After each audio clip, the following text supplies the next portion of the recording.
All right, and welcome back to another episode of Think Like a Leader, where we explore the mindsets and strategies of some of the top leaders around the globe. I am your host, Dorian, and today we have Mikey Lucas. He's the founder of American Energy Fund. From overcoming addiction to door-to-door sales, to delivering over 180 million in solar projects. And I'm gonna say that again because sometimes people don't hear the numbers I'm saying.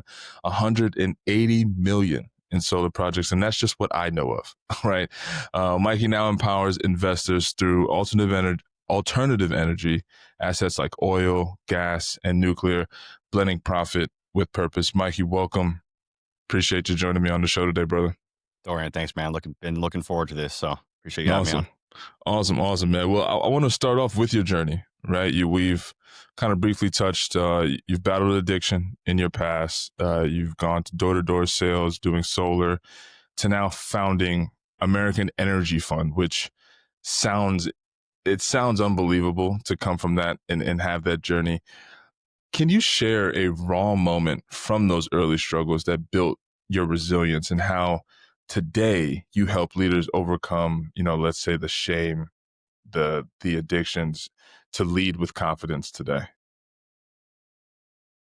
There's quite a few. I would say the early on, the biggest one was the drugs that we were doing, and we kind of talked about this when we, um, had spoke previous, but the drugs that I was doing with people, some of those people are no longer here, and that shame of having to know that there is moms and dads that don't have their sons and daughters anymore. Obviously, I didn't take the pills, right? I didn't kill myself. Like I didn't take my life. I didn't, run into a sidewall and die. But, I was involved in that. And so I had that kind of like survivor's guilt.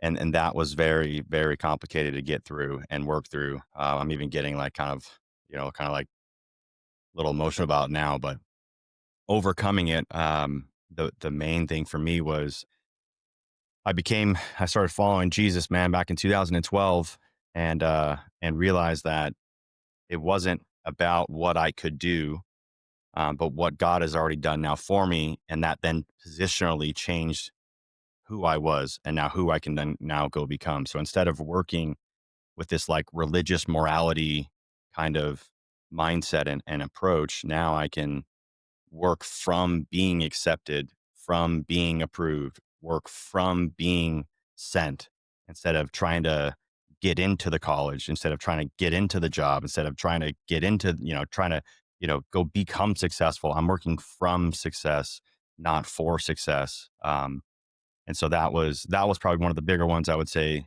early on. And then immediately I got into, and I was thought about this the other day. As a matter of fact, this might be relevant. I'm getting hate on the internet right now because I'm working on a project here in Dallas that's building a massive data center, and they're the people are starting to throw shade at me, which is expected.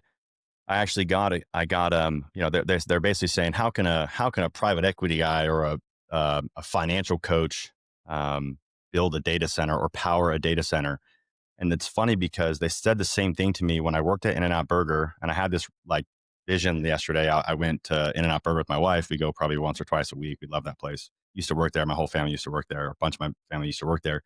And they said the same thing to me when I was going from In-N-Out Burger restaurant experience into fine dining. I didn't go from In-N-Out Burger to like Applebee's or Outback Steakhouse. I went from In-N-Out Burger into fine dining on the strip in Las Vegas. And they said the same thing to me. They're like, you know, you don't have restaurant experience. You don't have what it takes. You're unqualified. And that burden was on me for a very long time. Thankfully, I was able to get in to the first restaurant called Morel's Steakhouse in the Venetian Palazzo. And the people there, they're like, where do you come from? What restaurant do you come from? Do you come from Emeril Lagasse? Do you come from Gordon Ramsay? Do you come? I'm like, I come from In-N-Out Burger, bro. And yeah, exactly. They laughed. They laughed at me. I know you're laughing with me, but they laughed at me. And that level of maybe I'm not enough. maybe I'm not enough. It just kept that, like, just pounding. I'm not enough. I'm not enough. I'm not qualified. I'm unqualified for this position. I can't do this. And what I technically do is I go, well, has it been done before? Okay. So then if it has been done before, then why not me? And I just go out and get after it. I go, okay, cool. Well, if someone else can do it, then I can do it. And so Love that. I would say that's a bit of the insider of Mikey Lucas's brain. Well, and I think that first off, that's powerful, Mike. And I appreciate you sharing that because I think the story in itself is a story of resilience. Because there always is going to be that doubt, and we spoke offline about who our listener is on these episodes, and it is that person that is dealing with that imposter syndrome, that self doubt, that can I do it? Should I do it? Am I capable of doing it? I I've actually failed before, so what makes me think I can handle myself, handle the money now, or handle the fame now? Yeah, and Yeah. and you said something so powerful, and I've been talking a lot about it just in my personal life, and I'll share it today. Is about reframing. Reframing a lot of the things that have happened to me in my past. I don't know if it was me and you that spoke about Benjamin Hardy's book. 10x is better than 2x. I think Yep, I that was me think and we you. yeah, we spoke about it, and I think about the gap and the gain concept that he briefly touches on. He wrote about it as well, but he talks about it in that book where reframing the past actually allows you to live a better present, and then having a future to obtain is actually driving the behaviors of your present. And I thought that was the most unbelievable way to look at your life. It's not a sequential past, present, future, and I think that's so cool because you said something with you, with your pivot was, you know, Jesus. Your pivot was, understanding that I am here for something. Like the success is already within me, or I wouldn't be here. Right. And that's going into scripture, going into those things. And that's a different podcast. I'm a believer in that as well, and I touch on that briefly, but that's not this podcast, at least not this episode today. But that's a big component, is the reframe of how you see your life, and I appreciate you sharing that, because that it takes a lot of courage to do that, you know, um, in a space where you say you feel like so much guilt, so much shame. How are you still consistently doing this? Like, how are you today? You've been through so much. How are you dealing with that today? What's your mindset right now? Yeah, so practically speaking, it still happens. So instead of it lasting for a week, 2 weeks, a month, 2 months, a quarter, I worked on identifying it, being okay with not being okay with it, but being able to anticipate, hey, these things are going to continually come up. We want to, like, think like, oh, like when you're in business, just like everything's going to go well. And I know that sounds super bumper sticker, but it is the reality. Like, if you were to ask people, like, when they originally got into business, they really thought that, they were going to go from a 9 to 5 to being this, like, on a yacht billionaire. You're like, yeah, no, that's not the case. And it's very easy to prove that by listening to entrepreneurs that are 10, 15, 20, 30, 40 years in, about their struggle, about what they went through, which is why people that they watch your show, because this is, you're interviewing guys that have, and ladies that have been through it, and they're sharing their story. And they say the same thing, brother. There's no difference. There's no difference. And so if the people that are 40 years, 20 years into this thing, and they tell you, hey, it's going to be very, very hard, and you don't anticipate it being hard, then when it becomes hard, you think, depending on whether you have a spiritual background or not, you think, oh, well, there's pushback. So that means, the universe or God doesn't want you to go that route. It's like, no, not necessarily. Not necessarily. But because there's pushback, people go, oh, well, that must mean that's not, my destiny, right? They're like, it's like this, like, foo-foo destiny, weird kind of Yeah. situation.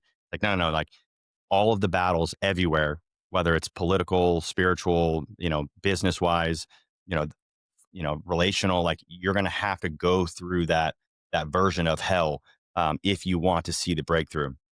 So it's nowadays, it's, practically speaking, it's, instead of it being let's just say it was a week. Instead of bathing, like staying in that mindset and letting that thought process, that they call that the negative, the crazy eight, where you're just going back and forth, the whole imposter syndrome. Instead of that going on for a week, I now make it only last for 6 days, and then I make it last for only 5 days, and then 4 days, and now I can make it last for 30 minutes. Eventually, I'll get it down to 3 minutes. But being able to change my state and immediately get me back into a peak state of energy, to be able to say, no, no, no, this is who I am. But the Bible talks a lot about recalling and remembering. Why? Because human nature is to forget who we actually are.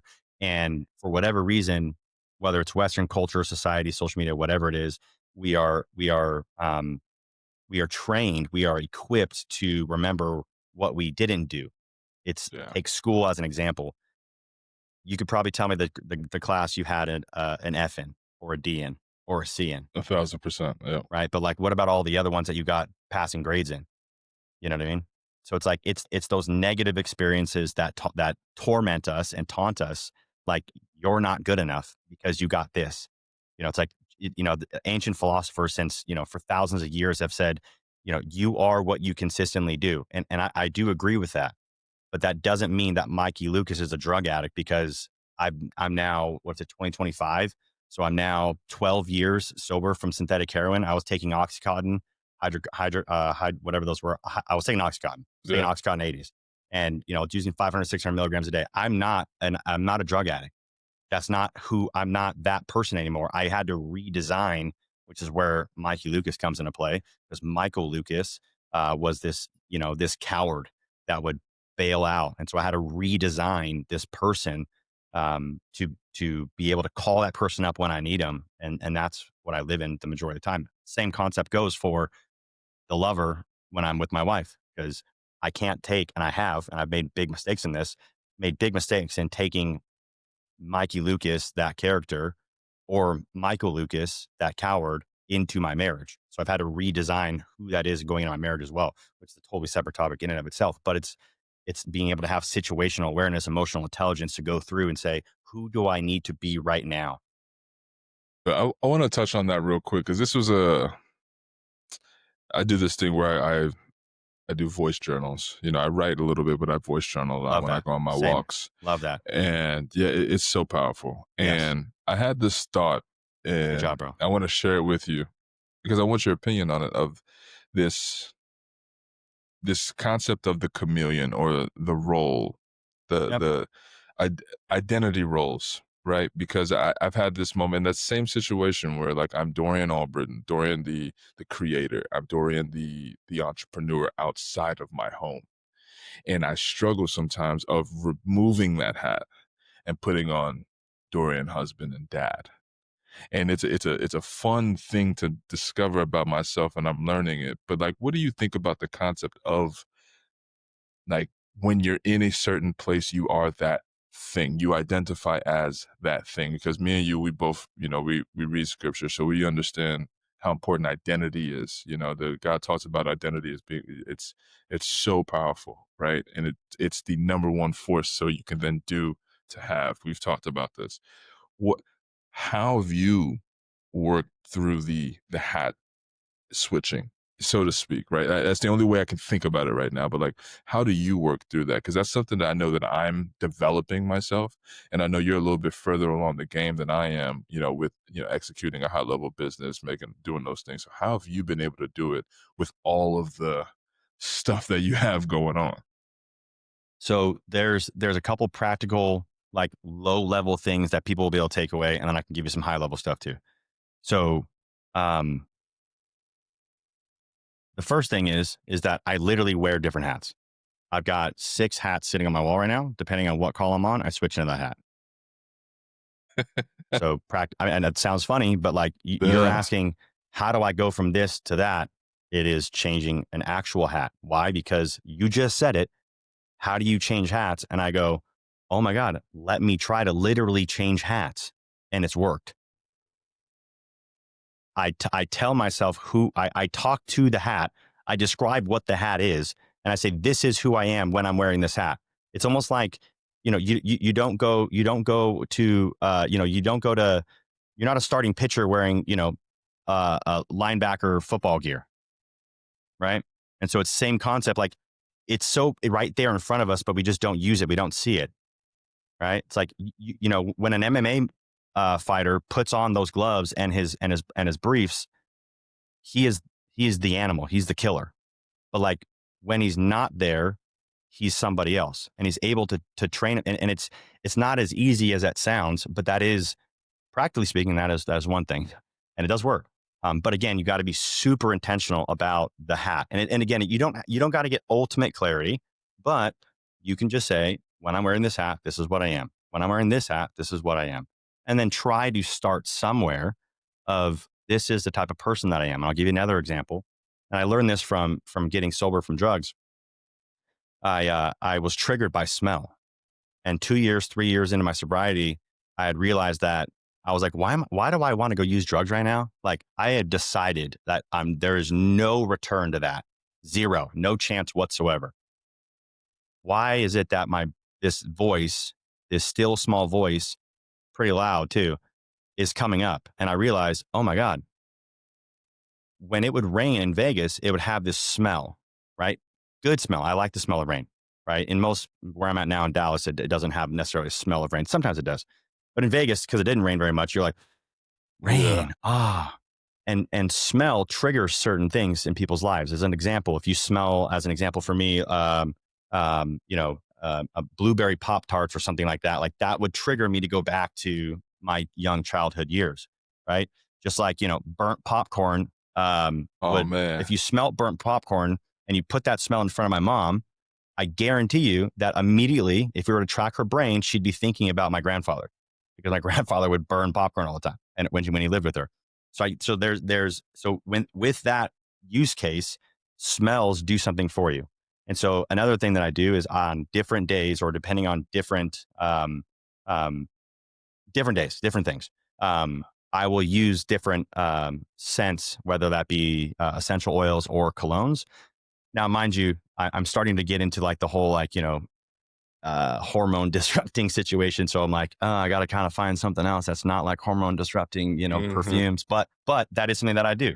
And so different smells as well, different boom boom sticks or whatever, or Vicks vapor sticks or something like that. You could trigger your brain, and what you do is you anchor it. And so the key there is to be able to anchor. If you don't anchor it, it's not going to work. And so, as an example, I would anchor, there was a time where, and again, just trying to give practical stuff that I actually do that actually has worked for me, because dude, I've had to really rewire my brain. Like, it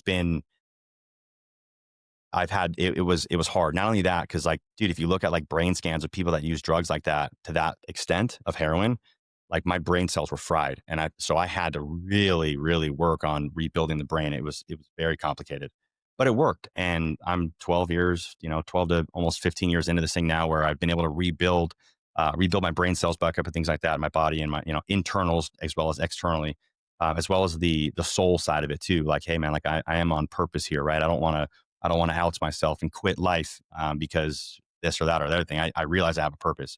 But there's an anchor, and I'll give you a situation. There's a boat that's sitting right here on the background of my computers. I rented this boat, a boat just like this, and in Florida. And I said it's on my clarity board.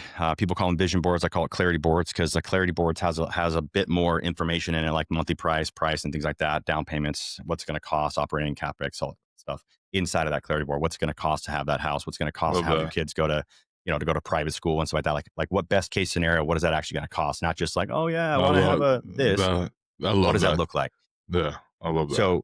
So when I was on that boat in Florida, I rented a boat, a catamaran, in Miami. My family, we were down there with my family and my wife. And I did this exercise with my wife on the boat, where we closed our eyes and we just envisioned what it was like being on that boat. Mind you, we did it before that. So the key was, we did it before. We closed our eyes, imagined ourselves, standing up, and like the wind's blowing in our armpits, and we're, our hair's going around, and like there's water and waves, and everyone's hanging out. and we're there.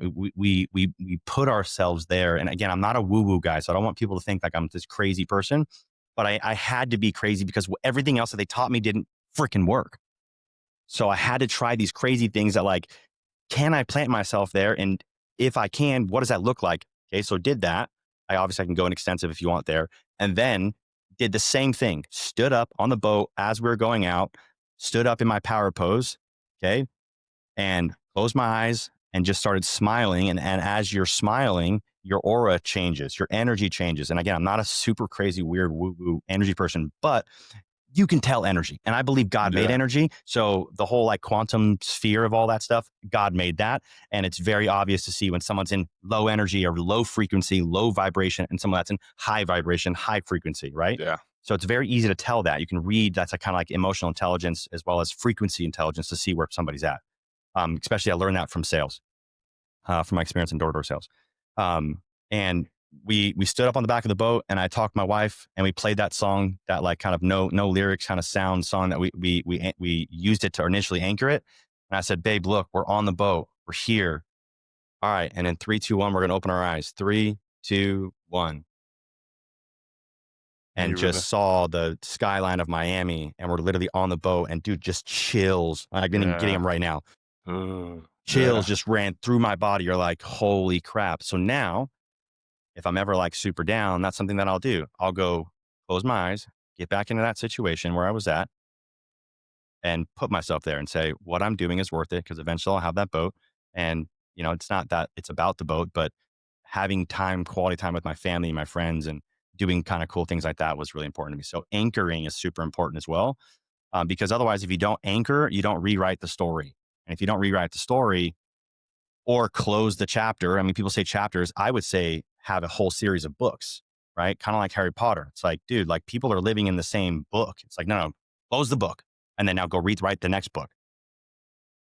Man, that's so powerful, man. I appreciate you sharing that story because it brings me to a point where I think about, you know, the anchoring. You know, we talked about triggers. Like you made me think about my entire life in that segment because of all the triggers that I know that I have that I need to work with. But the visualization piece is something that I know gets poo-pooed on, as you would say. People think it's this wishy-washy kind of feel. And I look at the people that I aspire, that inspire me. And when I do that, we spoke, you got your Tony Robbins, you got your Les Browns, you got your Jim Rohns. All of them talk about the same thing when that comes to visualization. And then when you go to the athlete side, if you listen to how they speak about them being champions, winners, you know, I bring up Conor McGregor as my biggest example. Exactly. Because I remember the day I saw him say he was going to be the lightweight heavyweight champion of the world. And I was like, this skinny Irish kid. And I'm a kid myself watching it. And I was thinking, there's no shot. And the way he describes how he was vividly holding up the belt around his waist, seeing the confetti, like he talks about it in such vivid detail as if he was already there until it happened. And I want our audience to really understand, like, something that is a huge takeaway here is you have to see it before it happens. You have to see it mentally. Put yourself there. It's so important to do this, like, in literally everything you do. In everything you do, man. I appreciate you sharing that story because that's a game changer for, I think, a lot of people that they needed to hear. They have to do that. It's impossible. I mean, not impossible, but you're selling yourself short. You're selling your mom and dad short. You're selling your family and your friends short if you don't do that. And if you're the crazy one that's listening to this podcast now, and you're like, yeah, that is me, you need to start doing visualizations. And it's what's crazy about it is like, you know, goal setting, right? You know, you could set goals that you know you can achieve, which is okay, but you should dream a little bit. Like you should have some, what I call God-sized dreams, meaning if God doesn't show up, Mikey's going to fail. And those things literally scared the living hell out of me because no joke, if God doesn't show up supernaturally, there's no way it's going to happen. But if you don't see yourself holding the trophy or having that beautiful marriage, being a good father, being a father that is there for your kids, like if you don't see that, then the key is that the other side will, the weeds, if you will, in your garden will overtake and choke out the vision of what I believe God gave to somebody, gave to everybody. And Yeah. if you don't tend to the garden, which Jim Rohn taught me early on, I was like, oh, I do have this beautiful vision of a garden like at the Bellagio, but I'm not paying attention to the weeds. And that is, I believe, Dorian, one of the biggest issues that our generation have is that they think that they can get to their chores of getting the weeds out later, Hmm. and you Hmm. can't. It's much bigger than people think it is.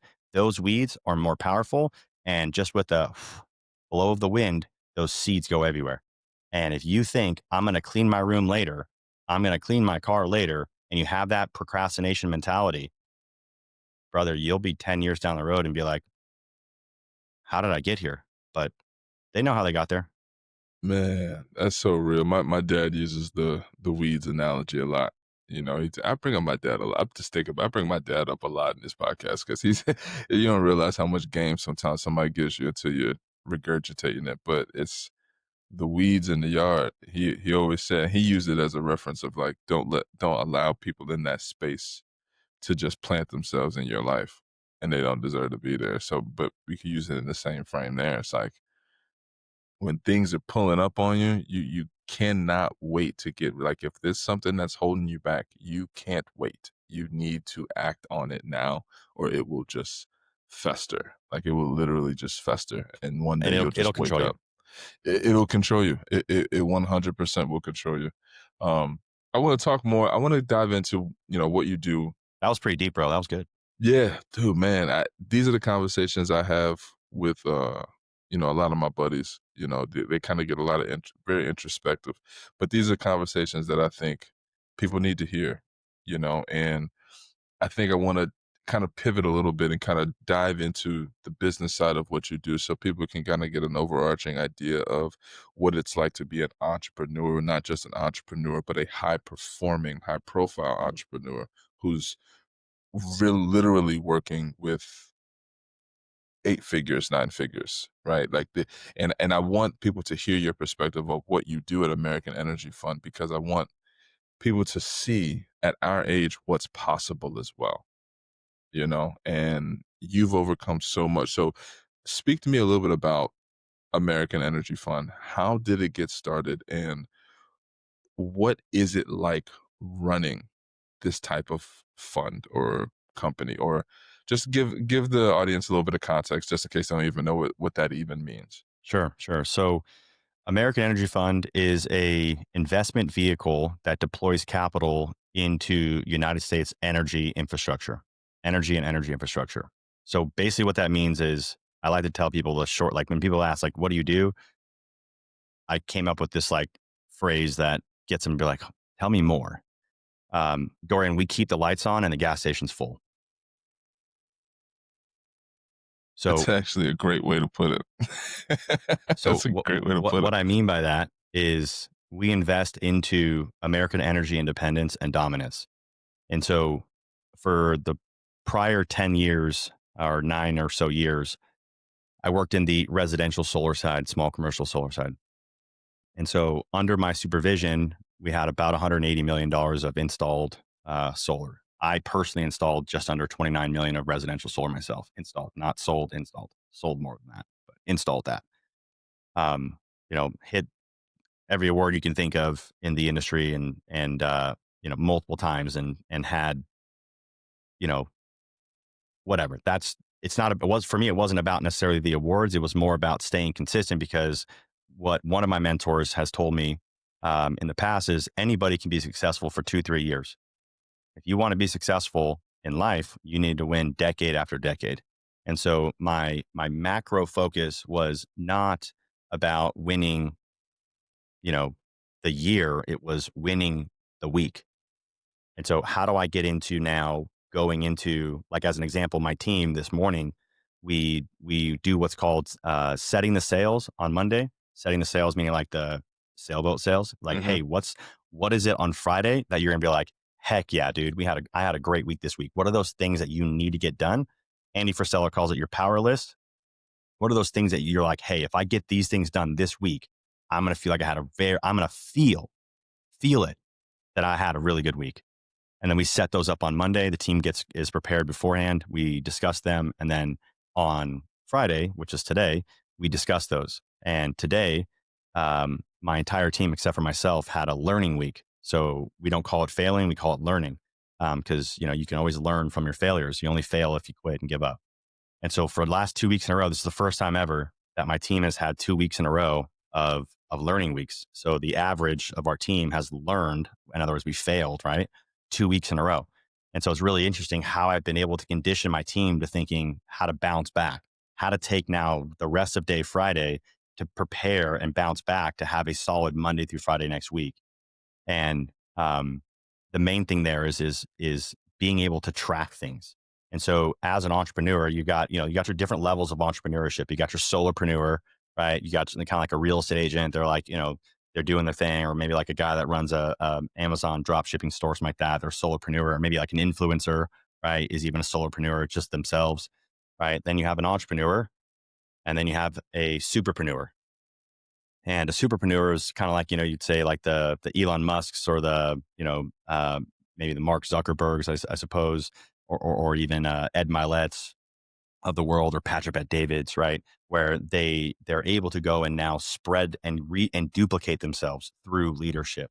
Now, the key here is that in the beginning, you have to go through those stages. Now, it doesn't mean you're going to stay in that stage. There's not a specific, like, you have to be there for 5 or 10 years. But I think where people make the biggest mistake is they go from a solopreneur to try to be a superpreneur or an entrepreneur. They skip the step, or they try to move into that phase too quickly. For me, what I've learned from like the Rockefeller generation is going and working for somebody else, which a lot of times in our generation, 20 and 30-year-olds, we have too much ego. Like we won't take a job with somebody else because, like, we want to be an entrepreneur. But oftentimes when you can latch yourself to somebody else, help them reach their goals, and in turn, you're getting all the experience and technically can fail under their umbrella and also at the same time learn. And guess what? You just so happen to get paid while you're doing it. Yes, there's probably more money in the deal or in the company if you were to run it, but you don't know how to run a damn company. You never ran one before. And so it's a lot easier to go and work for somebody for 5 or 10 years because, dude, you have time. Hard part about our generation is we want to retire within 7 to 10 years, right? We don't want to do what our parents did where they're working 30, 40, 50 years, right? So I get it. They want, it's that we live in the J.G. Wentworth mentality of it's my money and I want it now. That's how I look at it. We And, live in the and Bitcoin era. yeah. And it was, or the NFTs, right? When all these guys made a lot of money in the 2021, 2022, and then where's all their money at now? And it's hard because now they feel ashamed because they were driving the Range Rover and had the high rise and the penthouse and the Rolexes and whatnot, APs, whatever. And now they don't. And it's hard because now they're living in that guilt and shame and regret. And, like we were talking about earlier, the what were we saying? What's the word on it? It's not self-doubt, but Survivor's remorse or imposter syndrome. Imposter syndrome. There it is. Yeah, So yeah, now yeah. now they're living in imposter syndrome because that voice was there initially. Like, you're not going to do this. You're like, no, screw you. I'm going to do it. Right. And then they went and did it. And because they lost all of it or some of it or a lot of it, right? Or they made some bad decisions, right? Which led to some issues. Now that voice goes, see, I told you so. I told you were a loser. I told you would never, I told you blew that save. I knew you were going to blow that save. Like, I knew you're going to lose all that money. I knew you're going to lose that girl. You can't, whatever. It's like, you get that. So the key is, like, for me, I've learned and said, okay, billionaires. So I studied roughly the top 100 billionaires, according to Forbes. I studied their lives, studied their biology, their autobiographies and things like biographies, things like that, and studied who they were. The average billionaire has been through bankruptcy 7 times. I didn't know that step. That's actually quite Crazy. 7 times, meaning not all of Wow. them, not all of them lost everything, but most of them did lose literally everything. Even Elon Musk, as an example, he when he was building SpaceX, he had to borrow money. He had sold PayPal to eBay for hundreds of millions of dollars, dude, that he got to take home. And he then had, while he was running SpaceX and Tesla, he had to borrow money for rent, bro. And I've been there in 2017, 2018, early 2018, I think is what it was. I had to borrow money for rent. I was going to lose my house. And that type of, like, again, imposter syndrome is very, very hard. So if you don't anticipate it, then you're going to get knocked down. And so it's not that we want to focus on the negative, but 90-10, 90% the solution, 10% the problem, 90% on positive things, 10% on, okay, cool, I'm at least grounded in reality. There's nothing wrong with being a visionary, but like visionaries oftentimes get knocked down because they're not grounded in reality. Not saying that, you can't do the impossible, but I'm saying that if you don't hedge yourself, protect or mitigate the downside, then if and when you get knocked down, there's almost no way to get back up. Yeah. If you fail to prepare, you're preparing to fail. My dad said that one to Facts. me back in the day Facts. too. Facts. If you're failing to prepare, you're preparing to fail. So that's basically what you're saying. You have to prepare yourself for these things that are going to come into play anyway. Like they're going to be there whether you're there or not. That's the part that's even funnier about it. Like 10 years are going to go by whether you're living it or not. Like, so Exactly. you decide kind of how you move in that 10 years, man. That's so true. That's so true, man.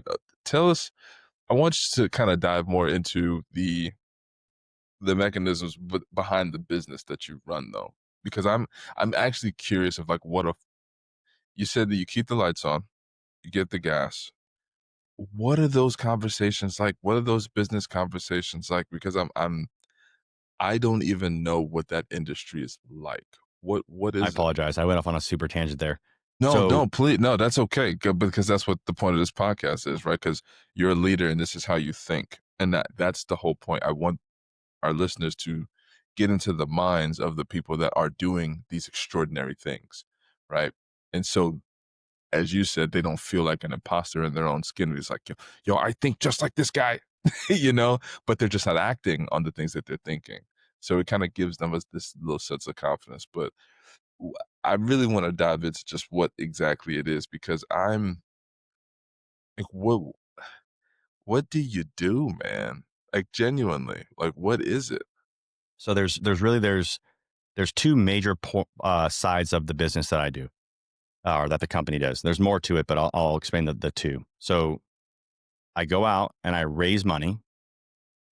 So I'm on calls explaining to people why we're a trustworthy investment firm to invest your money into, to invest your hard-earned money, the ones that money is going to help them reach their goals of, leaving an inheritance to their children's children, or giving them the ability to go to Bali for a month or 2 months, or, go to, Turks and Caicos, or go to Europe. And, that the money, the hard-earned money that they have, my job is to convince them that to give me that money or a portion of that money. And so I'm selling myself on why they should give me their money.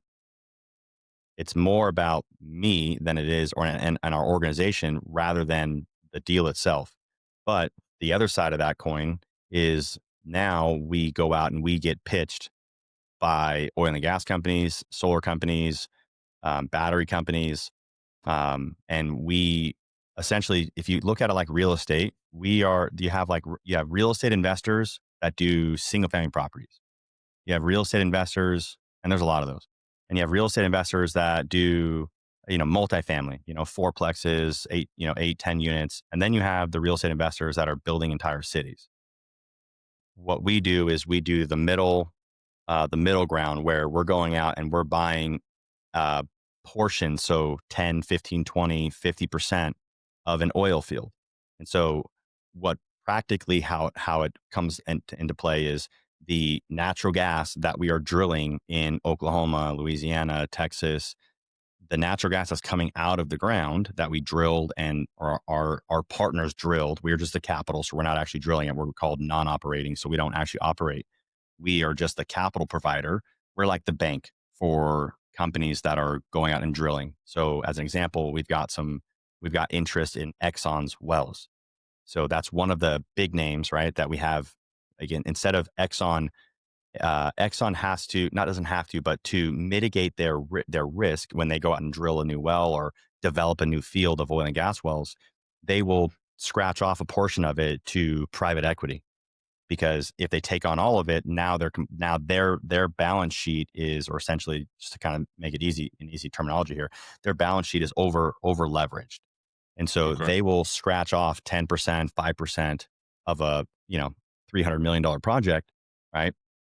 So $30 million, and we go in and we participate in those projects, as well as the small cap and mid cap companies, meaning the companies that are not Exxon. Those are called super majors. The companies that have anywhere between 20 wells to 1,000 wells, oil and gas wells, and we'll invest into those guys. We want to identify great operators that know the land, the geography of where they're at, and the sand of where they're at. Those are the ones that we're looking for. So we are getting pitched on a, if you go online like I do and you tell people you have money, you're going to get hit up left and right. So my calendar's on the internet, and so I get people reaching out to me, the sales guys reaching out to me like, hey, looks like I saw your website. You guys are deploying capital into powering data centers. Hey, we have this project that we'd like to present to you. Cool, sweet. Send over NDAs. Let's get under the hood and identify if this project is real and what stage it's at. And so for us, we do not invest in what's called venture capital, which is basically early stage funding. So like ideas, as an example, we would find a company like Uber. We would not have invested into Uber before it became a company, but they raised hundreds of millions of dollars, or millions of dollars rather.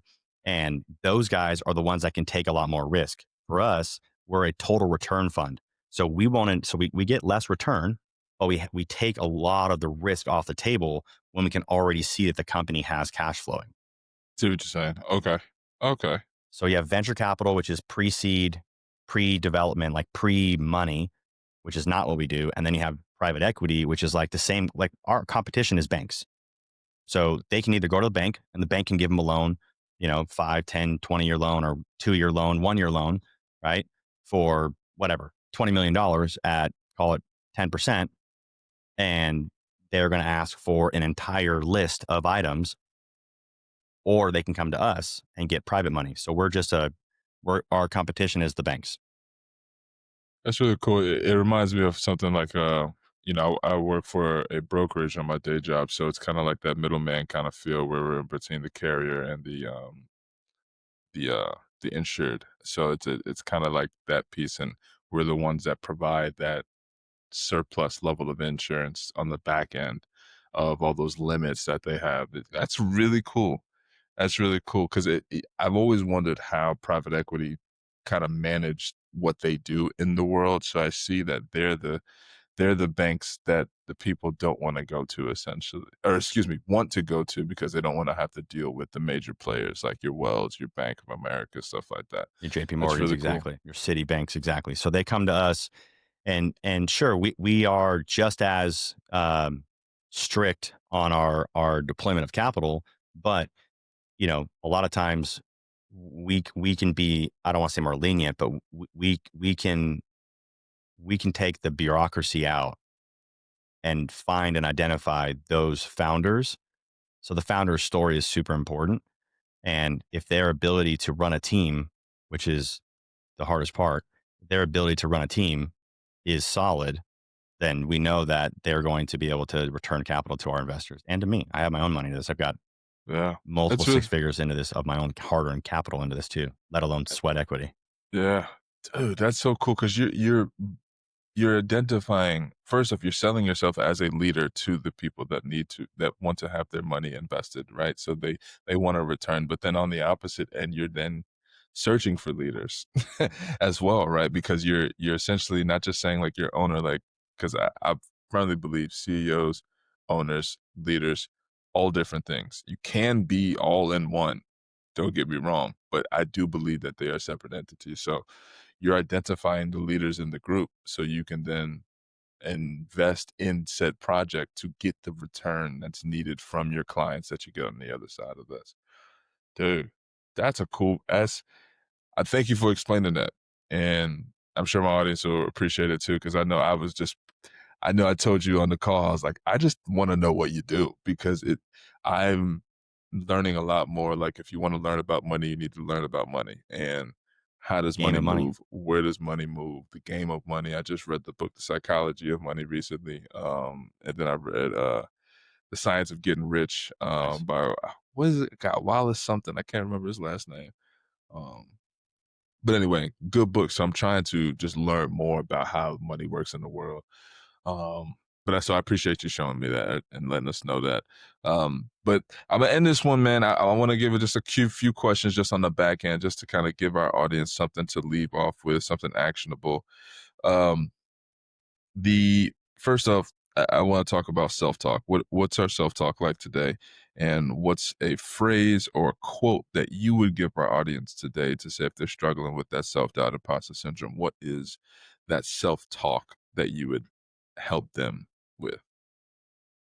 So that would be there's quite a few there, but I'll give you one of them or maybe two of them. Is if everything worked out, best case scenario in 10 years, what would my life look like? If everything Love that. worked out, not did I get the money? Not no, no there's just everything worked out. Best case scenario, if I could design what my life would look like, what would that be? And then once you're done, like talking about your private jet, obviously you need to get down to like, cool, like what am I giving back? What am I actually doing on a daily basis? It's like you can only spend so much time at the gym, dude. Right? 3, 4 hours a day. It's like, okay, cool. What are you doing with the other 21 hours a day? And so best case scenario, everything worked out. What would my life look like in 10 years from now? I And then love that. just keep asking yourself that and write down what comes up.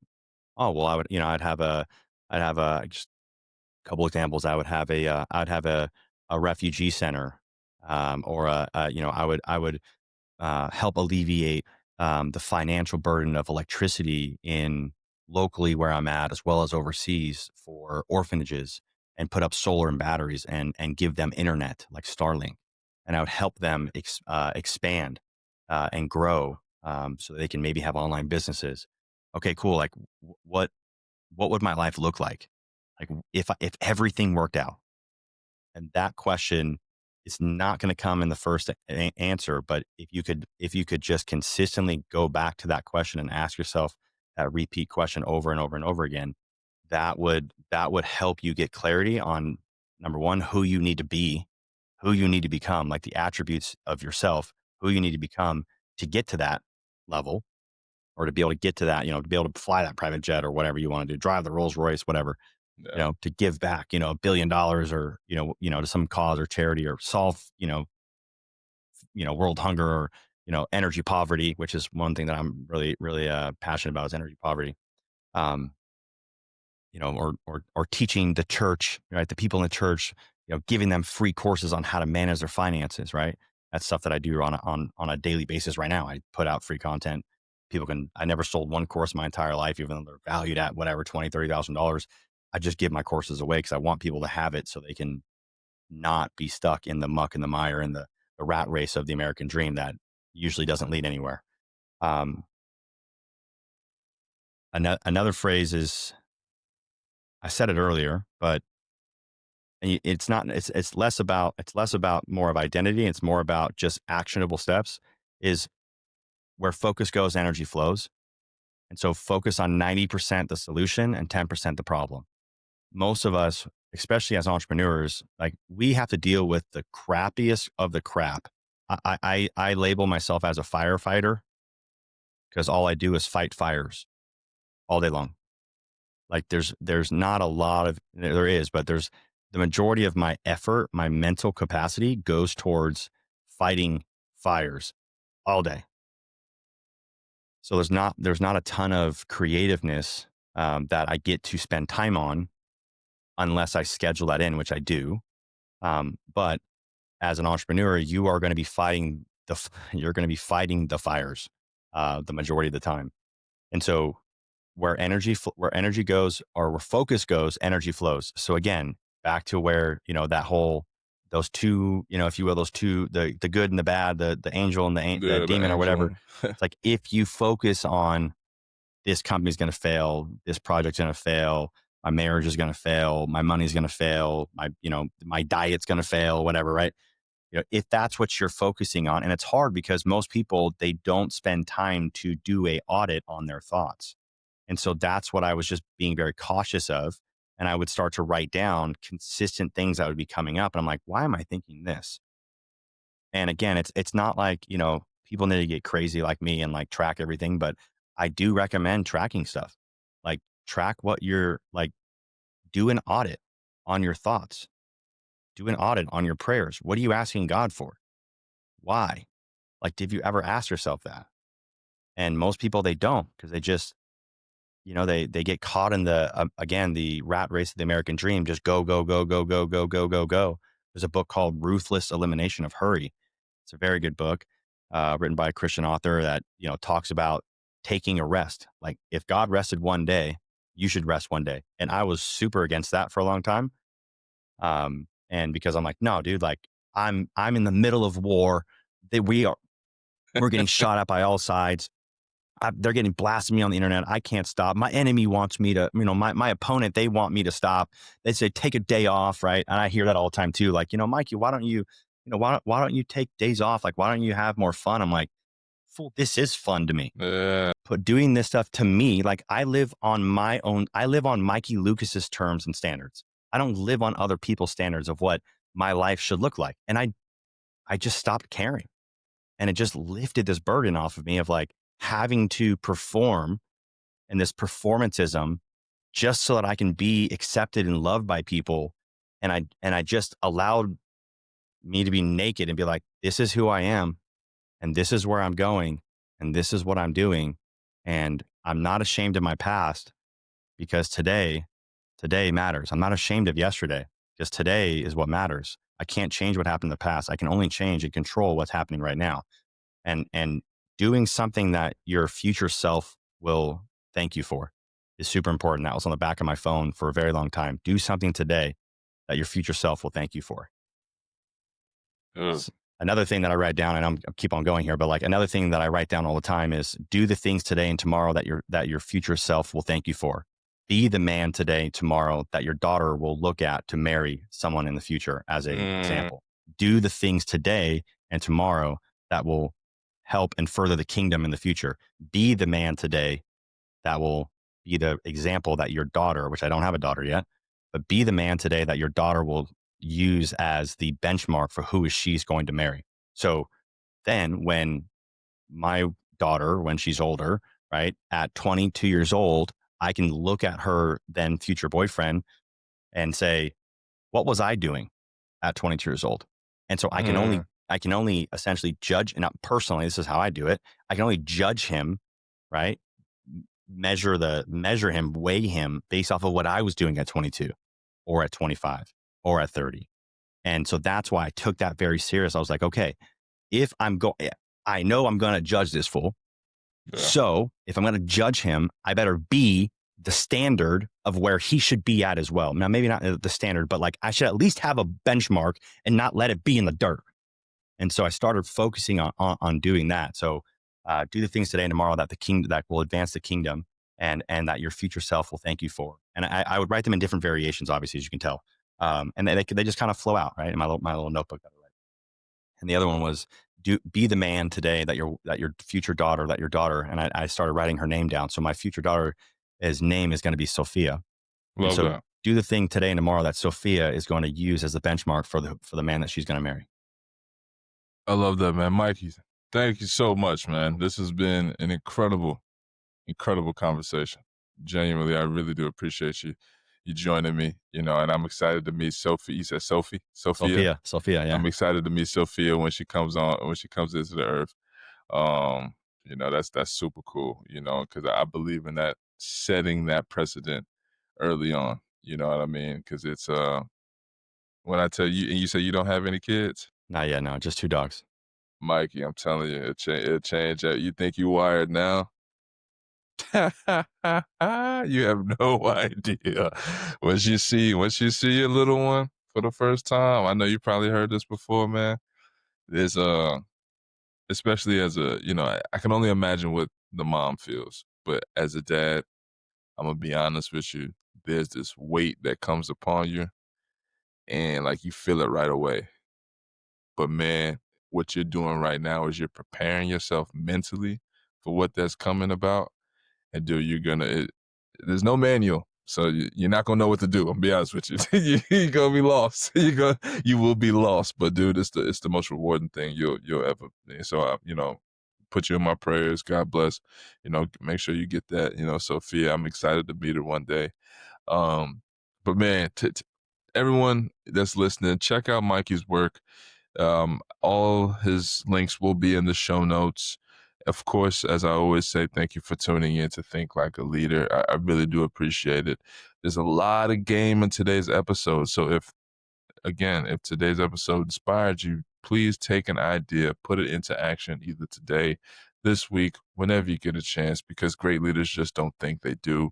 Subscribe for more insights. Share this episode with a fellow leader, your mama, your brother, your sister, whoever, and connect with us on X. That's at Think Like a Leader. There's no I in Think. And you can also find me on LinkedIn by searching Dorian Albritton. I will be the light-skinned one. All right. Lastly, please leave a review wherever you're listening. Your feedback helps our platform grow and move forward. Mikey, do you have any final words for the audience today? The only way that you can fail is if you give up. That's it. That was off That's my it. heart. That's what I wanted. That was it. Love it. Love it. Mikey, thanks again for joining me, brother. My pleasure. I'll speak to you guys soon. And I was about to do the Nardwar do. My audience would get that one. Anyway, have a good one, guys. Appreciate you, Dorn.